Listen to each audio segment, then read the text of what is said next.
Jemaat yang terkasih dalam Tuhan, 各位 saya 主内亲爱的弟兄姐妹， bersyukur hari ini kita bisa bersama-sama merenungkan firman Tuhan. 我们感谢神，今天我们还有机会来思考神的话语。 Saya ajak kita berdoa terlebih dahulu bersama-sama. 我邀请大家，我们先低头，我们一起祷告。 Tuhan, Engkau yang memiliki firman dan Engkaulah yang telah berfirman. 主，信息是由你而来，你也这个时候对我们传讲你的信息。 Hamba memohon anugerah-Mu boleh menyampaikan firman milik-Mu. 主啊，求你赐下你的恩惠，让我们能够将属于你的真理传讲出来。 Berkati setiap jemaat yang hadir di rumah Tuhan, 主啊，求你赐福在圣殿里的每一个人， setiap jemaat yang ada di rumah, 也同样的赐福在家里的每一个人。 lewat ibadah live streaming ini, 从我们现场的直播崇拜， baik di rumah maupun di gereja, semua diberkati Tuhan. 无论是在家里的，无论是在教堂的，都一样的蒙福。 Urapi hamba-Mu, 主啊，求你恩膏你的仆人， tolong hamba-Mu yang memberitakan 求你帮助传讲的， dan juga yang menerjemahkan. 也帮助翻译的。 Dalam nama Yesus kami 我 berdoa. 们祷告是奉靠主耶稣的名， Amin. 阿门。 Amin. Jemaat yang terkasih dalam Tuhan, kita merenungkan satu tema firman Tuhan, mahkota kemuliaan. 各位弟兄姐妹，我们要思考一个主题，就是荣耀的冠冕。 Dalam 1 Petrus pasal 5 ayat 4 berkata demikian. 彼得前书的5章4节这样告诉我们： Maka kamu apabila gembala agung datang, kamu akan menerima mahkota kemuliaan yang tidak dapat layu. 到了牧长显现的时候，你们必得那永不衰残的荣耀冠冕。 Ada seorang hamba Tuhan di bulan Oktober kemarin, dia merawat orang tuanya 1 minggu di Rumah Sakit Jakarta Barat. 有一位神的仆人，他上个月整整1个礼拜照顾在耶加达医院留医的一个他的年长的父母。 Setelah 1 minggu, hari Sabtu boleh pulang ke rumah. 在那边留医了1个礼拜，到了礼拜6可以回家休养。 Hari Minggu papanya yang umur 83 tahun ini kembali masuk ke rumah sakit di Karawaci. 可是到了礼拜天，这位父亲已经83岁的高龄，他又进医院， 2 minggu di rumah sakit tersebut dirawat. 又在留医2个礼拜， Total sudah 3 minggu bolak-balik dan di rumah sakit terus. 已经3个礼拜来来往往的在医院。 Akhirnya boleh keluar dan pulang dari rumah sakit Karawaci tersebut. 终于等到了可以回家休养。 Papanya yang divonis dokter karena pendarahan di otak dan penyumbatan di otak terkena stroke ini. 然后医生是判断呢，他这个瘫痪是因为他脑淤血造成的。 Walaupun sudah 3 minggu di rumah sakit, pulang dari rumah sakit dalam keadaan tidak bisa bicara, makan harus dari hidung dengan selang dan dalam keadaan bed rest total. 虽然他已经3个礼拜就医了，可是他还不能够讲话沟通，他吃东西也是要从鼻孔从管道输进去，他只好躺在床上。 3 hari setelah papanya keluar rumah sakit, 他爸爸出院3天以后， mamanya yang umur 73 tahun tiba-tiba terkena serangan stroke dan besoknya meninggal. 然后他母亲73岁高龄，突然中风，然后隔天就过世了。 Betapa sedihnya hati hamba Tuhan ini. 这位神的仆人心里非常的难过， Begitu merasa bersalah karena konsentrasi merawat papa yang di rumah sakit, 3 minggu pulang ke rumah, dalam 3 minggu lupa akan keadaan kesehatan mamanya. 因为他3个礼拜忙忙碌碌照顾在医院留医的父亲，他已经忽略了3个礼拜里面的妈妈需要照顾。 Yang dipikir papanya ternyata mama dipanggil duluan oleh Tuhan. 他所操心的是父亲的健康，结果是母亲先被主恩召。 Tanggal 23 Oktober kemarin, 就是在10月23号那一天， sang mama yang dikasihi dikuburkan di salah satu pekuburan. 他所亲爱的母亲被埋葬在一个坟园。 Dalam minggu-minggu kedukaan, 在他悲伤的这些日子， penuh dengan kesedihan. 他满身痛苦。 Puji Tuhan, Tuhan menguatkan dan menghiburkan. 感谢主，神再一次的坚固他、激励他。 Karena firman Tuhan berkata bahwa kalau seseorang dipanggil Tuhan, rumahnya yang di surga sudah diselesaikan dan dia dipanggil pulang. 因为神的应许说，如果神的仆人已经完成了他地上的功劳，他卸了一切以后，天上已经为他准备永久的家 Tetapi 园。 kesedihan 给 itu 他 tetap meliputi. 可是这个悲伤还在里面。 Lalu hamba Tuhan itu membaca 1 Petrus pasal 5 ayat 4. 然后这个神的仆人就读了这一节的经文，彼得前书的5章4节， Setiap hari dibaca, 每一天重重复复的， setiap hari direnungkan. 每天思考这一节经文， Hari demi hari, kesedihan mulai sirna. 天复一天，这个悲伤慢慢的消失。 Renungan firman Tuhan di 1 Petrus pasal 5 ayat 4 yang meneguhkan hamba Tuhan tersebut bahwa apabila gembala agung itu datang, kamu akan menerima mahkota kemuliaan yang tidak dapat layu. 这位神的仆人得到神给他的应许，就是到了牧长显现的时候，你们就必得那永不衰残的荣耀冠冕。 Dia percaya bahwa mamanya yang sudah menyelesaikan pertandingan akhir telah bertemu gembala agung dan telah menerima mahkota kemuliaan. 他相信他所亲爱的妈妈已经打好他美好的圣战了。现在牧长向他显现，要把荣耀的冠冕赐给他。 Penyesalan yang dalam kembali sirna oleh karena firman Tuhan ini. 他过去非常的懊悔，非常的悲伤，慢慢的消失了，因为神的话语再一次的激励他。 Kesedihan yang begitu melukai hati terhiburkan ketika setiap hari mempersiapkan firman Tuhan, merenungkan tentang mahkota kemuliaan.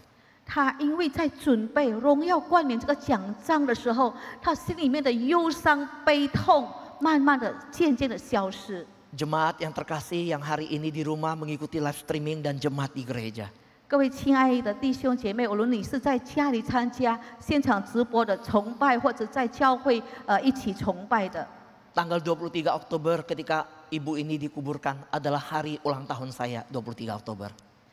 4月23号，当这位母亲被埋葬的时候，也正好就是胡牧师的生日。 Dan ibu yang dikuburkan itu adalah mama saya sendiri. Hamba Tuhan itu yang mengalami kesedihan itu adalah saya yang berdiri di hadapan saudara.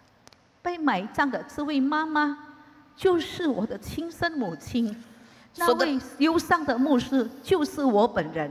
Saudara, saya bisa merasakan ketika Petrus menuliskan ayat ini dengan air mata yang menetes. 我肯定的，彼得在写这一节经文的时候，他是满面流泪的，在写。 Petrus mengalami sebuah pengalaman di Yohanes pasal 21 ayat 15 sampai 17. 他回想到他曾经经历过在约翰福音21章15节17节的经历。 Di dalam ketakutan dan penyesalan ketika dia menanggalkan Yesus Kristus yang menderita bagi dia. 他因为离开了他的信心，他否认了耶稣，他远离神的时候，他心中是非常懊悔、非常害怕。 Petrus yang pernah dalam ketakutan, yang pernah mengkhianati Yesus. 他非常害怕，他也曾经出卖了他的主。 Ketika menuliskan kata gembala agung ini, dia ingat bahwa dia pernah mengalami mengecewakan gembala agung itu. 他在写这位牧长的时候，他就深深的体会到，我曾经违背了这个牧长，使他伤痛了。 Yohanes 21 kita ingat Yesus berkata, gembalakanlah domba-dombaku. 我们知道，在约翰福音21章，主耶稣吩咐他说：“你要牧养我的羊。” Yesus berkata 3 kali, gembalakanlah domba-dombaku, gembalakanlah dombaku, gembalakanlah domba-dombaku. 耶稣重复的3次：“你要牧养我的羊，你要牧养我的羊，你要牧养我的羊。” Kini 这个时候， pribadi tersebut menuliskan ayat yang berkata, gembala agung itu jika datang. 就是这位违背神的人，他今天说，那牧长显现的时候， Maka engkau akan menerima mahkota kemuliaan. 你就必得到那永不衰残的荣耀冠冕。 Saudara, mungkin tangan Petrus ketika menuliskan ini dengan gemetar. 也许彼得他写下这一节经文的时候，他手是在颤抖的， Dengan air mata yang menetes.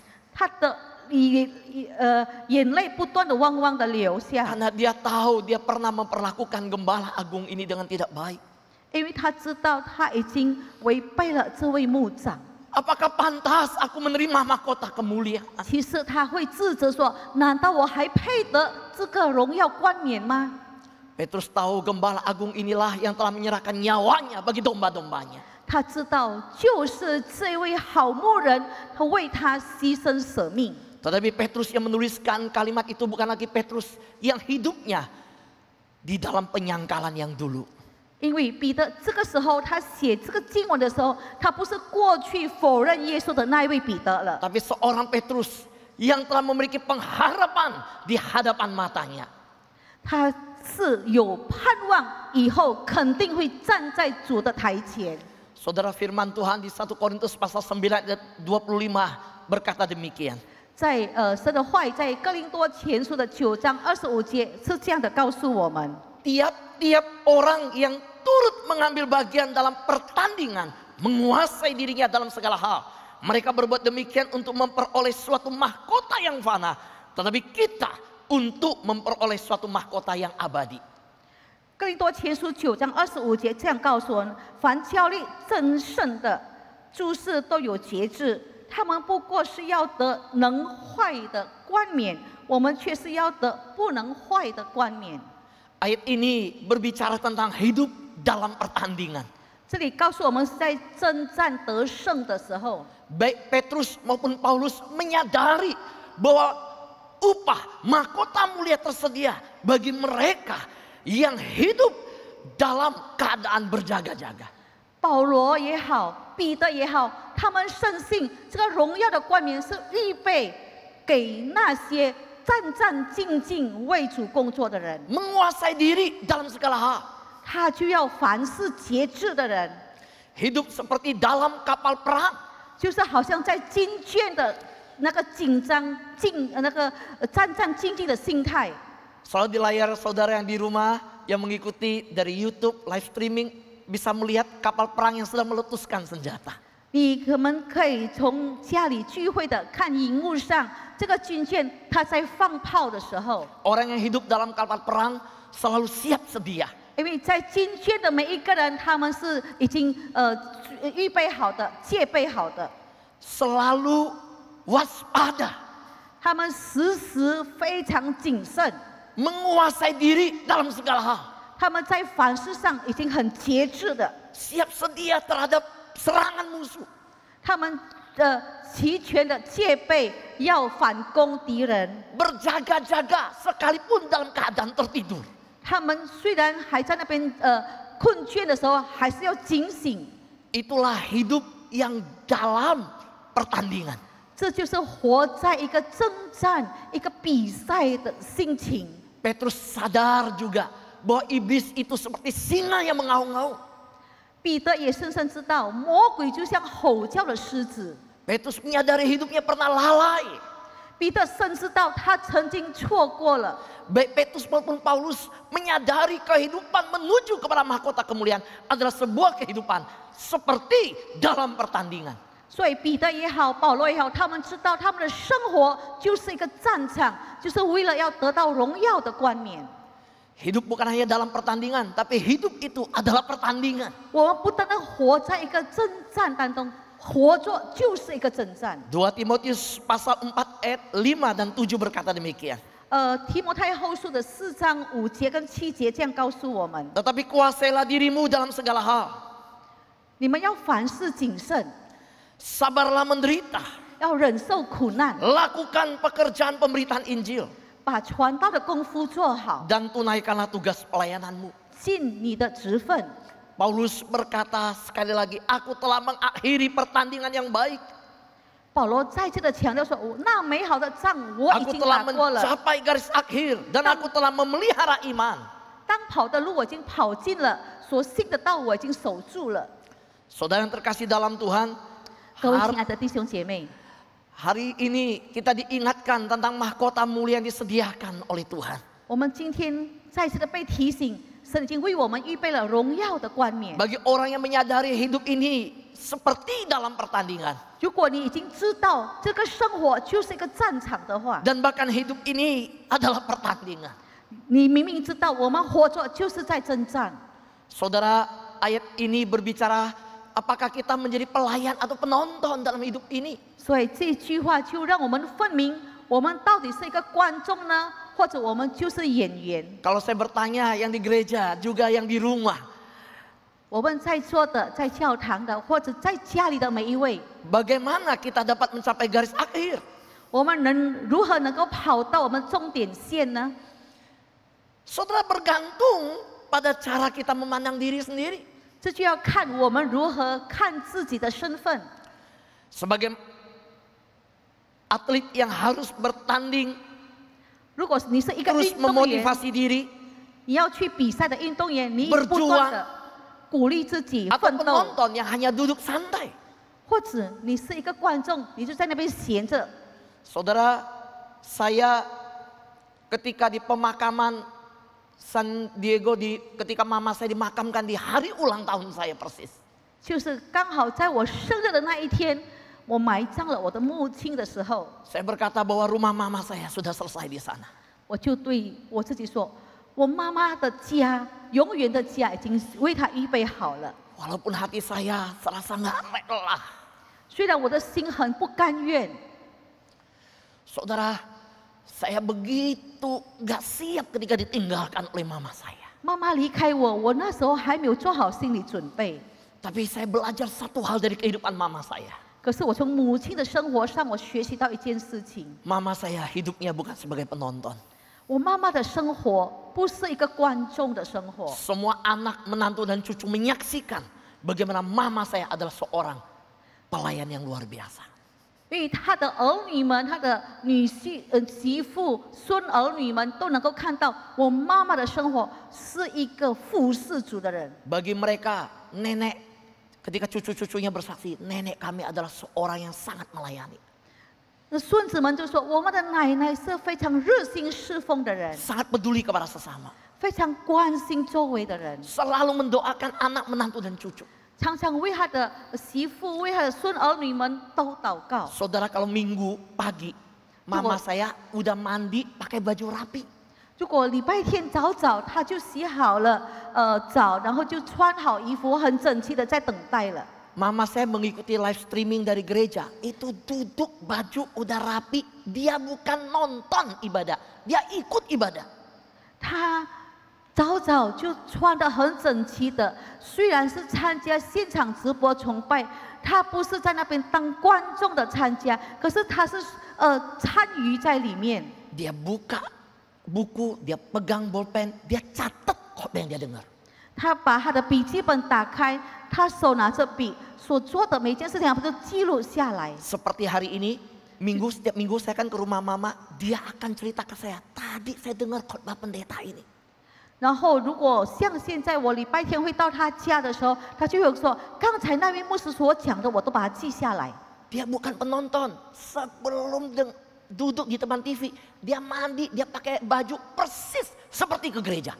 所以他坐在电视前，他不像我们在看东西，可是他就预备好自己，好像去了教会，在教会敬拜一样。 Setelah berjalan sampai hari Rabu, dia buka lagi buku.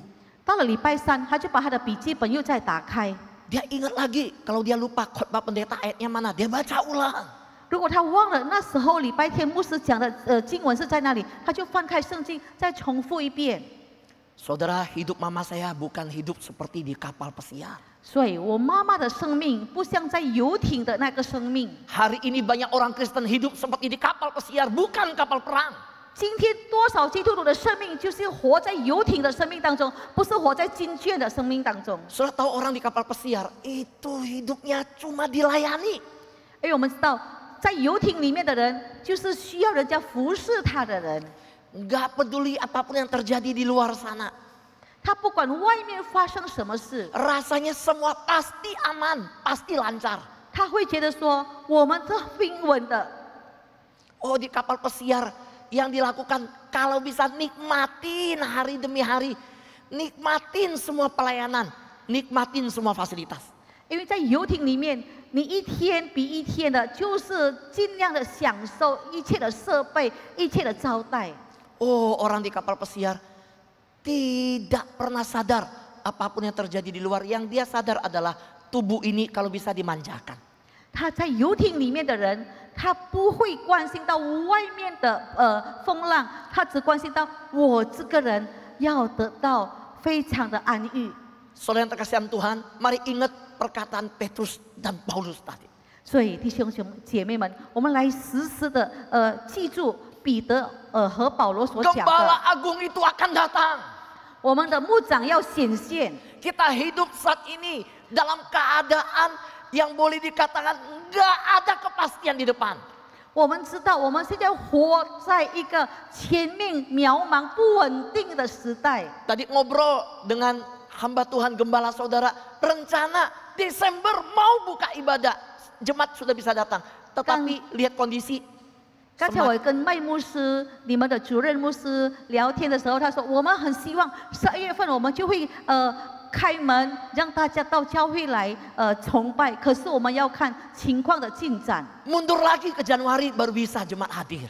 可是我们看进展的情况，也许要拖到正月份才能够开放。 Kita tidak pernah tahu keadaan di depan seperti apa. 因为我们前面我们不知道，我们很渺茫。 Kalau tahun 2019 minta kita tebak tahun ini seperti apa, nggak ada yang tahu akan seperti ini jadinya. 如果当时在2019年，要我们猜猜看2020年会发生怎样的情况，我们万万猜想不到会像今天的情况。 Bahkan tanggal 1 Januari kita masih ibadah, saya yang khotbah. 甚至在1月1日正月1日讲到的时候，是由我来讲。 Kita tidak tahu akan terjadi seperti keadaan dunia sekarang ini, gereja nggak bisa ibadah. 1月1号，我们根本不知道这个世界好像一个舞台在转变。 Kalau ingat kembali lagi keadaan di tanggal 1 Januari ketika Jakarta banjir, firman Tuhan ini disampaikan. 如果我们想到在正月1日，我们耶加大大水灾，然后我们又想到那一天所传讲的信息， Tuhan begitu jelas memberi pesan kepada jemaat, recharge hidupmu. 所以神要我们再次的把自己的生命充电， Supaya engkau bisa restart hidupmu. 那我们能够重开， Supaya kita bisa go, pergi. 然后我们就可以前进。 Saudara, benar kita diberi waktu untuk benar-benar bersateduh di rumah. Recharge hidup kita. 所以这就已经应验了。我们有那么长的时间，好好的在家里有灵修的生活，充电自己的灵命。 Oke, yang hadir di gereja masih ingat tanggal 1 Januari? 你们坐在教堂的还记得吗？正月1号的崇拜， Tuhan memberi kita waktu untuk recharge diri kita. 神要我们再次的被充电。 Maka bagi saya orang bisa meraih mahkota kemuliaan adalah orang yang sungguh-sungguh memakai waktu ini untuk hidup bergaul dengan Tuhan. 所以你要得到荣耀的冠冕吗？你就要跟神有同行，跟神有交往。 Ketika dunia dijatuhkan hukuman bahwa karena Adam dan Hawa jatuh dalam dosa, dunia menjadi terkutuk. 这个世界依照亚当夏娃犯了罪，被咒诅，被定罪了。 Upah dosa adalah maut. 因为罪的工价乃是死。 Tapi Tuhan memberikan sebuah pengharapan melalui kehidupan Henokh. 可是从以诺的生命当中，我们看到神给人有一个盼望。 Bukan Tuhan tidak konsisten dengan firman-Nya. 不是说神对他的话语没有一致性。 Ternyata Henokh mengalami maut. 可是我们看以诺也面对死亡。 Di Alkitab di pasal 5 ternyata ada satu orang yang diberikan hidup dan diangkat oleh Tuhan. 我们看在创世纪的第5章，我们世界上有一个人，他与神同心，也被神接上 Henokh 天， diangkat oleh Tuhan. 神把他接上去。 Bukankah upah dosa adalah maut? 他面对死亡， Tetapi kenapa di Kejadian 5 ada orang yang tidak ngalamin maut? 虽然我们看到人面对死亡，可是有一个人他不面对死亡， Ayat ini berbicara bahwa orang hidup bergaul dengan Tuhan. 就是因为他与神同行，所以神将他取去。 Masih ada harapan yang Tuhan berikan dan jalan keluar. 所以在神仍然有盼望，有出路。 2 kali diulangi, Henokh hidup bergaul dengan Allah, Henokh hidup bergaul dengan Allah. 我们看到在创世纪5章重复了2次，以诺是与上帝同行，以诺是与上帝同 Saudara 行。 kalau lihat di Yudas pasal 1, 我们如果看犹大书1章， dari zaman Henok dunia itu udah rusak. 我们看在以诺的时代，这个世界已经改变了。 Kitab Yudas menjelaskan hal itu. 犹大书告诉我们， Tapi kapankah Tuhan menghukum dunia? 然后神他什么时候才审判这个世界呢？ Pada zaman Nuh. 就是在挪亚的时代。 Henok itu keturunan ke-7 dari Adam dan Hawa. 挪亚是亚当夏娃的第7代， Dan sampai Tuhan memberikan kesabaran panjang, sabar sedemikian. 所以神对人是那么长久忍耐到7代， Dunia baru dihukum di zaman Nuh. 神才审判这个世界。 Padahal dunia sudah rusak dari zaman Henok. 从以诺的时代，我们看世界已经败坏堕落了。 Karena itu saudara, di masa pandemi seperti keadaan seperti ini, 所以弟兄姐妹，我们在这个新冠病毒疫情之下， saya percaya sebenarnya Tuhan sudah menegur dunia ini dari jauh sebelumnya. 我们知道神他已经对这个世界采取行动。 Tapi kalau hari ini Tuhan mengizinkan apa yang terjadi menimpa dunia ini, 如果神今天让这些事情临到我们这个世界， Tuhan sedang memurnikan gerejanya. 神再一次要眺望他的教会， Gerejanya bukan bangunan, 因为神的教会不是建筑 gerejanya 物， bukan organisasi, 神的教会不是一个团体， tapi memurnikan saudara dan saya. 神在炼净你和我。 Saudara, kita lihat Kejadian pasal 6 ayat 9 berkata demikian. 我们看在创世纪第6章第9节这样告诉我们， Bahwa Nuh itu hidup bergaul dengan Allah. 挪亚是与上帝同行的人。 So lihat, keturunan orang yang hidup bergaul dengan Allah, dia tetap hidup bergaul dengan Allah. 我们看与神同行交往的人，他的后裔也是与神同行交往的人。 Saudara, berapa lama Nuh ada di kapal? 我们来看看挪亚他在方舟里面多久的时间？ Saudara, kalau saya hitung catatan semuanya di total semua 371 hari. 我算起来，总共有371天。 Saudara, 371 hari Nuh di dalam kapal. 挪亚在方舟里面有371天的时间。 Saudara, kita dari bulan Maret ya di PSBB, berapa banyak yang udah gak sabar, udah pingin naik sepeda jalan-jalan. 我们从3月份，我们就是被这些限制以后，我们都觉得很不耐烦了。 Anak-anak bilang bosan di rumah. 孩子说在家里太无聊了。 Setahun Nuh berapa lama di kapal ini? 可是我们想，挪亚被关在这个方舟有多久的时间？ 371 hari. 有371天。 Kapal ini ada hanya 3 tingkat itu. 这个方舟有3层楼。 Saudara, saya percaya Nuh, saya boleh sebut adalah pemelihara dan perawat binatang yang paling baik di dunia. 我相信挪亚是一个世界上最好的能够照顾这些畜类的人。 Nuh nggak malas-malasan di kapal. 因为挪亚他就是在这个方舟里 Dia harus 面， bekerja keras. 他要非常的努 Dia harus 力。 membantu binatang melahirkan. 也许那时候有动物要生产，他也要帮助， Dia harus beri makan binatang. 他要喂养每一只动物。 Kalau boleh saya sebut, Nuh adalah pemilik taman safari pertama di dunia. 我可以说，挪亚他是世界上第一个拥有野生动物园的。 Bagaimana Nuh menghabiskan waktu selama dalam kapal dan melakukan semua itu. 所以我们看挪亚他在方舟里面，他每一天忙忙碌碌地在做这个工作。 Nuh hidup bergaul dengan Allah. 他是与神同行 Saudara 的 mungkin 人。 berkata anak muda yang menyaksikan live streaming ini. 你也许说哦，这个年轻人现在你在操作这个现场直播， Yang milenial. 你们这个是现时代的人， Waduh, apa nggak bosen 371 hari? 你会想说，哇，371天不是很无聊吗？ Nggak ada internet lagi. 在那里没有网络， Nggak ada wifi lagi. 也没有网站， Tiap hari bau binatang. 天天你闻到的就是动物的味道， Ketemunya lu lagi. 看到的就是你，就是你。 Wah, penderitaan luar biasa. 这个苦难真的是不好受。 Saudara, saya percaya bahwa Nuh bergaul sama Tuhan. 我相信挪亚是与神同行， Dia ricas hidupnya di sana. 他就是在放纵里面 Dia 自 mampu 我沉 melakukan 淀， pekerjaannya di sana. 他知道他要尽的本分责 Lu 任， memandang penderitaan yang dia alami, 他就轻看他所 kesukaran yang dia alami, 他所面对的苦楚， pergumulan yang dia alami di kapal, 他在方舟里面所面对的挣 diisolasi 扎 di，dalam kapal, 他是被隔离在方舟里面， tidak sebanding dengan kemuliaan yang akan dia terima. 比起他将来得到的荣耀是微不足道的。 Roma pasal 8 ayat 18 berkata, 罗马书8章18节这样告诉我们： sebab aku yakin bahwa penderitaan zaman sekarang ini tidak dapat dibandingkan dengan kemuliaan yang akan dinyatakan kepada kita. 现在的苦楚若比起将来要显于我们的荣耀，就不足介意了。 Saudara, apa artinya ayat ini?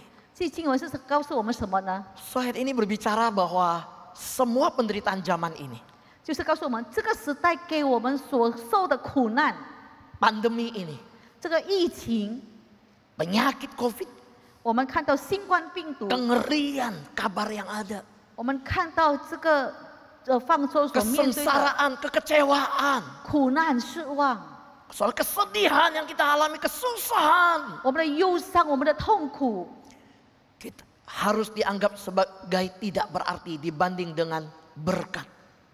我们就要以它为不足介意的，因为我们知道我们有得到将来的荣耀，我们要度过， Mahkota kemuliaan 因为有荣耀的冠冕 yang akan dianugerahkan kepada kita sebagai orang percaya 会赐下给每一位信靠他的人。 kalau kita setia sampai Tuhan datang. 只要我们忠心到主来的那一天， Petrus berkata, jika gembala agung itu datang. 所以彼得强调说，当那牧长显现出来 Saudara 的时候， jangan berkata, akhir zaman nggak tahu kapan kok. Alkitab memang nggak nyatakan. 我们虽然圣经没有清楚告诉我们什么时候， Saudara, saudara mungkin berkata, oh Tuhan masih belum datang. 你说哦，他还没有来， Saudara, saya alamin sendiri dengan orang tua saya. 我自己已经经历到我的父母亲， Memang benar kita nggak tahu Tuhan kapan datang. 我们不知道神什么时候来， Tapi ingat, kalau Tuhan belum datang, 也许他还没有来， bisa jadi kita yang datang ke Tuhan. 反过来是我们先去他那边。 Saudara, saya percaya kita semua rindu mahkota kemuliaan. 各位弟兄姐妹，我相信每个人都渴慕得到荣耀的冠冕。 2 Korintus pasal 4 ayat 17 berkata demikian. 我们可以看到，哥林多后书4章17节告诉我们， Sebab penderitaan ringan yang sekarang ini mengerjakan bagi kami kemuliaan kekal yang melebihi segala-galanya, jauh lebih besar daripada penderitaan kami. 我们是直战直轻的苦楚，要为我们成就极重无比、永远的荣耀。 Kenapa Petrus rela disalibkan terbalik? 为什么彼得他愿意受苦呢？ Kenapa Paulus rela dirajam, dianiaya, dicambuk, disiksa, dihina, bahkan terombang-ambing kelaparan, kedinginan? 为什么保罗他能够忍受一切的鞭打，一切用石头丢他，然后在船上风到大风浪的摇摆，各种的苦难呢？ Kenapa Nuh rela diejek, diremehkan, membuat kapal tinggal dalam kapal 371 hari, rela sedemikian menderita? 为什么挪亚忍受人家的讥笑？你为什么在这个大晴天制造一个方舟，然后他忍受在方舟里面371天的苦难？ Karena mereka percaya bahwa kemuliaan yang Tuhan sediakan tidak tertutup oleh penderitaan yang hendak menghentikan ketekunan kita. 因为他知道神所预备给他的荣耀冠冕，不能被这些痛苦所遮盖、所淹没。尽管这个痛苦是要把我们的努力消耗掉了， Kemuliaan Tuhan 因为神的荣耀 tidak tertutup oleh penderitaan. 不被我们的痛苦所遮盖。 Penderitaan memang hendak menghentikan ketekunan kita. 这个痛苦要把我们的努力、把我们的恒心消耗掉。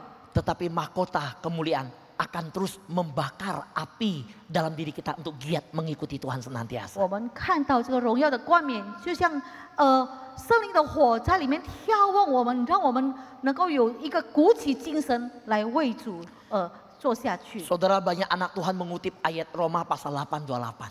很多神的儿女，他们喜欢用罗马书8章28节。 Ketika melihat anak Tuhan sedang bergumul dalam penderitaan. 我们看到，如果属神的儿女，他们面对苦难、面对挣扎的时 dalam 候， pencobaan, 他们面对种种的试验， dalam ujian. 面对种种的考验。 Udah segala sesuatu bekerja sama mendatangkan kebaikan. 我们常说，我们都是小的，万事都互相效力，叫爱神的人得益处。 Ayo bertahan dalam ujian, bertahan dalam pencobaan. 所以你面对的考验、面对的试验，你要坚持到底， Kamu akan terima mahkota kehidupan. 你就会领受到生命的冠冕。 Saudara, apakah demikian? 难道是真的吗？ Perhatikan ayat ini baik-baik. 我们来仔细分析一下这节经文。 Saudara, saya garis bawahi kalimat ini, 2 ayat ini muncul kalimat yang sama. 我把这2节经文写下来，而且我在下面画下线，你就明白它的不同点在哪里。 Siapakah yang terima mahkota kemuliaan? 到底是谁能够领受这个荣耀的冠冕呢？ Siapakah yang akan kuat dalam ujian?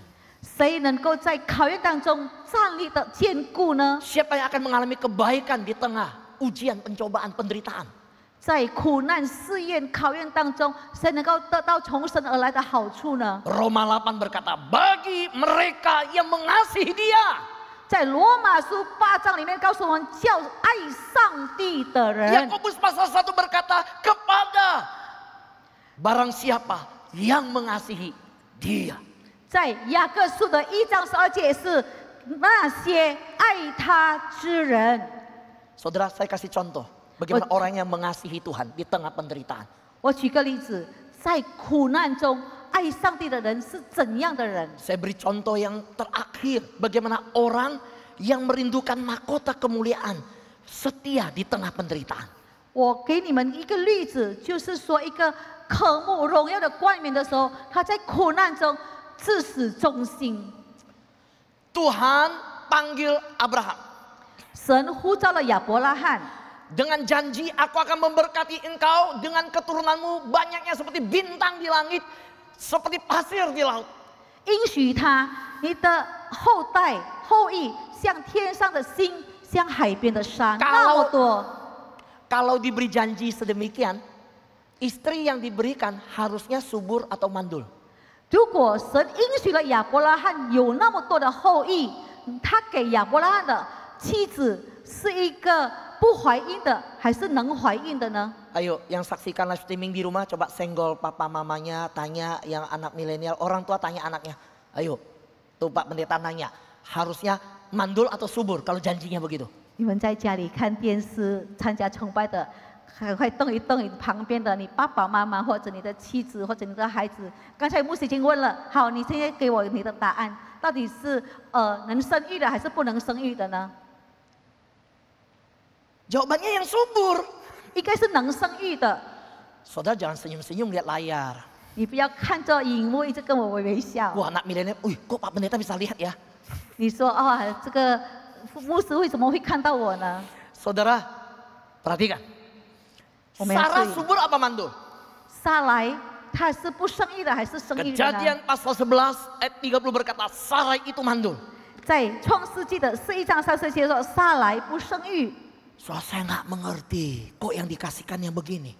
我不明白，神给他应许，又给他这样的妻子。 Lebih kaget lagi ketika saya baca kehidupan Ishak, anaknya Abraham. 我们就看第二代，就是亚伯拉罕的孩子以撒。 Tuhan mengulangi janjinya. 神也是重复的应许。 Ishak, bapakmu Abraham aku berikan janji bahwa keturunannya seperti pasir di laut, banyaknya seperti bintang di langit. 以撒，我告诉你，我已经应许了你的父亲亚伯拉罕，他的后裔会像天上的星那么多，像海边的沙那么多。 Kamu juga akan demikian. 你也是一样。 Nah, Tuhan kasih Ishak istri yang subur apa mandul? 那我们来了解， Harusnya, 神给以撒是一 harusnya sih 个 subur. 能生育还是不能生育的？应该要给他能生育的是 Tapi 吗？ pada awalnya istrinya mengalami apa? 可是起先我们看到 Kejadian pasal 25 berkata, istri Ishak itu mandul. 在创世纪25章21节告诉我们，以撒因他妻子不生育。 Nah, bukan hanya di Ishak. 我们看以撒面对 Anaknya 的， Ishak ada namanya Yakub. 跟他的孩子雅各所面对的， Itu cucunya Abraham. 就是亚伯拉罕的孙子， Juga diberikan janji yang sama. 也是给他同样的应许。Pernah dengar orang berdoa Allah Abraham, Allah Ishak, Allah Yakub? 你曾经听过人家祷告亚伯拉罕的上帝、以撒的上帝、雅各的上 Ini 帝， kakek, anak, cucu. 就是一个做祖父的、做父亲的、做孙子的。 Nah, Yakub istrinya dikatakan Rahel mandul. 雅各所爱的妻子拉结，这里说却不生育。 So saya nggak habis pikir kenapa 3 generasi persis dengan janji yang begitu luar biasa, tapi tiga istrinya mandul semua awalnya. 我不明白，上帝给这个3代的人应许，可是给这3代人的妻子都是不生育的。 Tapi saudara lihat orang yang mengasihi Tuhan bagaimana hidupnya. 所以我们看他们是爱上帝的人，他们的生活是怎样 Di 呢？ tengah penderitaan, 在苦难当中， di tengah pergumulan, 在挣扎当中， dalam penguasaan diri mereka menantikan janji Tuhan. 他们非常的节制，等候 Upah 神的 yang 应 Tuhan 许， sediakan. 等候神给他的冠冕。 Saudara, dari merekalah lahir bangsa Israel.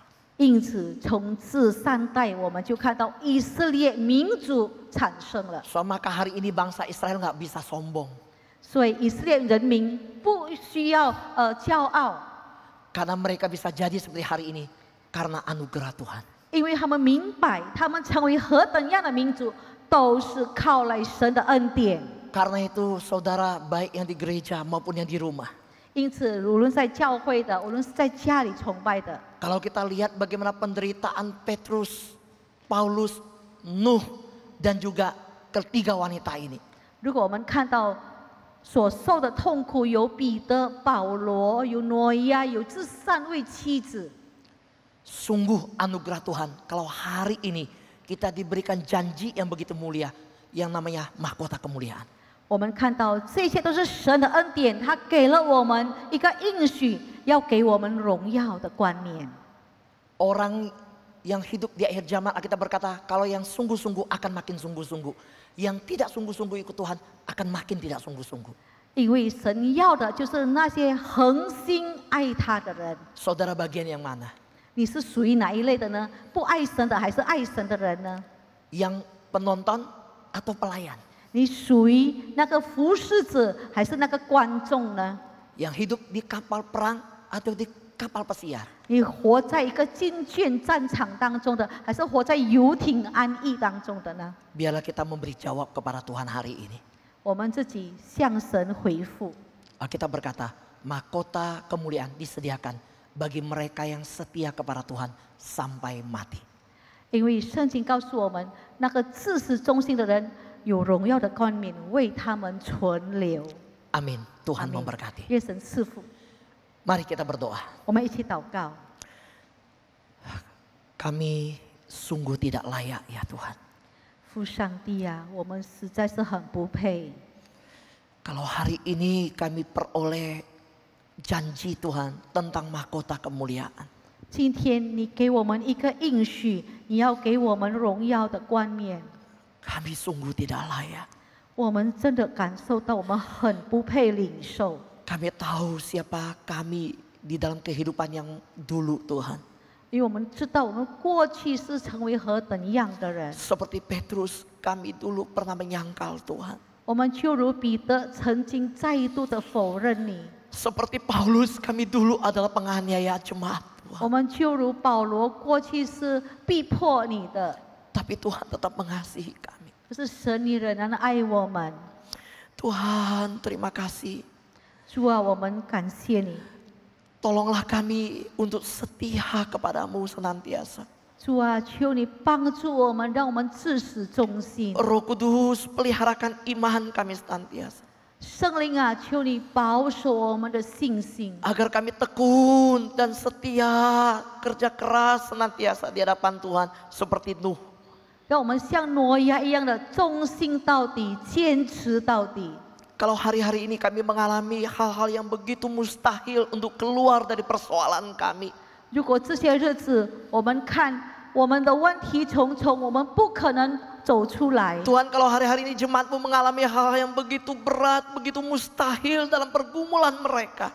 如果我们看到这个时候，我们众弟兄姐妹，我们的会员们，他们面对的挣扎是真的很难熬下去。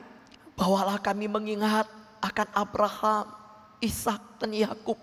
主啊，求你再次带我们再回想到过去亚伯拉罕、以撒、雅各的经历。Bawalah jemaatmu untuk mengingat pergumulan dialami oleh Sarah, oleh Ribka, oleh Rahel yang begitu mustahil. 让我们能够想到那时候撒莱利百加、拉结，他们面对的是非常不可能实现的事。Kami percaya kami punya Tuhan yang bagi Tuhan kami tidak ada yang mustahil. 因为我们相信我们有一位神，在神没有难成的事。Karena itu tolonglah kami ya Tuhan. 因此，主啊，求你帮助我们， supaya kami setia sampai akhir.